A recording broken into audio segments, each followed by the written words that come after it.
and then observe. So step number 3 is to assume the null is true and observe. Now observe in general is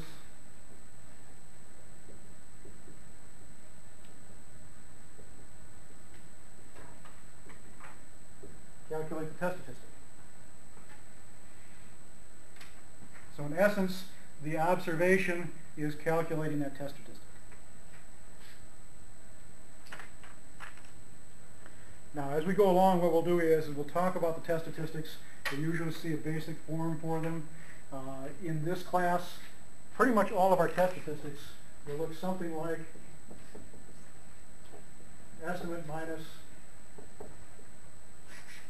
the null value divided by a standard error at the null. But don't worry too much about that right now. You don't have anything to fill this in yet, but we're going to work as we go along and fill these in as we go through the second half of the semester. But there will be some form, and what I wanted you to recognize right now is that this calculating test statistic is not simply calculating this estimate. There's a little bit more to it than that. Okay? So we observe, we'll get our test statistic. What do you think step number 4 should be? Nobody's a step ahead of me? I now have my observation. Compare observations to your original hypothesis and see whether or not your original hypothesis holds Essentially, true. yes. I'm going to state it a little bit differently, though. What I'd like us to do is, this next step is to determine the likelihood. So we want to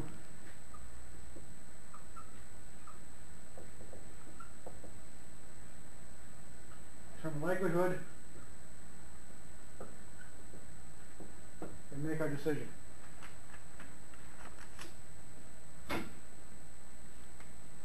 So determine the likelihood is to now compare that test statistic, that our observation, with what we would expect of those observations. That's going to have to do with the sampling distribution of the statistics. Based on that comparison, we'll decide if it's sufficiently unlikely to say that we should reject the null hypothesis.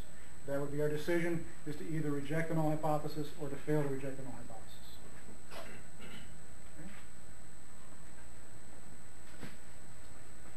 Okay. In essence, we're done at this point, aren't we? We've made our decision. But there's one more step that I want you to add to this. At this point, what we've done is we've taken a relatively vague question. We have taken that question and made it more concrete, formulating hypotheses, specific hypotheses, particularly testable hypotheses. So we've made it a little bit more concrete.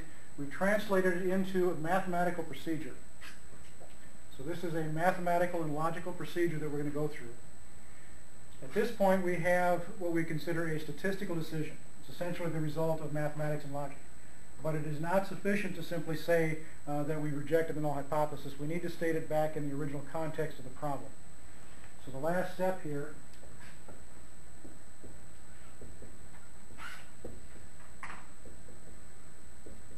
is to state it in context. Okay. And stating context is usually a restatement of the original question, including the conclusion that you've drawn based on the statistics involved. So if we had our null hypothesis from a few minutes ago, the null was that Grand Valley students' average height is 5 foot 8 inches. The alternative was that Grand Valley students' height is greater than 5 foot 8 inches. We had an observation of 5 foot 9 inches from a particular situation. If that were sufficiently unlikely, then what we would say is that there is sufficient evidence now to show that, in fact, the height of Grand Valley students is something greater than 5 foot 8 inches. Okay? So stating it back into the original context, using the original words of the problem, the original units, and so forth. Okay? That's the process that we're going to be doing. Each individual case that we're going to work with, we're going to have to set up specific conditions do the calculations associated with it and so forth, but this is the basic process that we're going to end up with. Let's take a little bit closer look at determining likelihood. I said there's a test statistic. Essentially, this test statistic is going to be bell-shaped.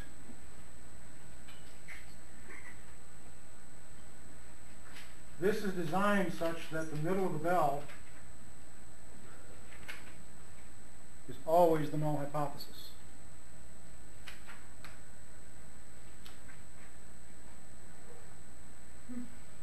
So in the case of a minute ago, the null hypothesis is that the average height is 5 foot 8 inches, so 5 foot 8 inches would be the center of that bell.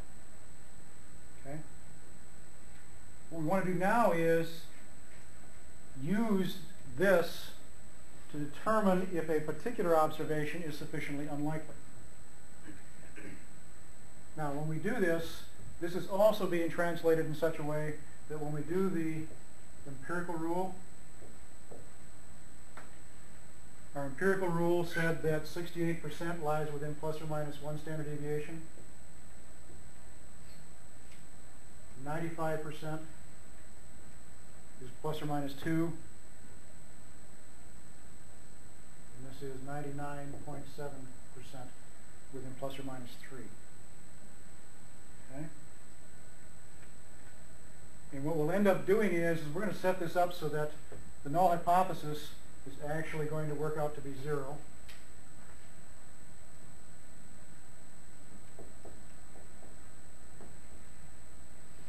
And these values will actually work out to be strictly minus 1, minus 2, and minus 3. So essentially, our test statistic will be measured in units of standard deviations. Okay? So this sampling distribution that we're going to end up with for this test statistic is going to be the basis on which we determine the likelihood. So if the null hypothesis is at the center, and we would like to reject that null hypothesis, where should the observation show up on that curve to say that this null hypothesis is wrong? In other words, where on that curve should it show up to say that the observation is highly unlikely? Outside of 3 standard deviations? Everybody agree with that idea? If this is 68% or 2/3, there's 95, there's 99.7. I would certainly say that it's outside of 3 is very unlikely. In a lot of situations I work with in industry, we do use that criteria. In a lot of the stuff we're going to work with, we're not going to be quite that stringent though. Instead, I'm going to use what we would call a 5% criteria. 5% says that I want to find my values that would allow me to reject my null hypothesis in the most unlikely 5% of my data. Where is the most unlikely 5% of data in this case here? Beyond the 2 points, -2 and 2.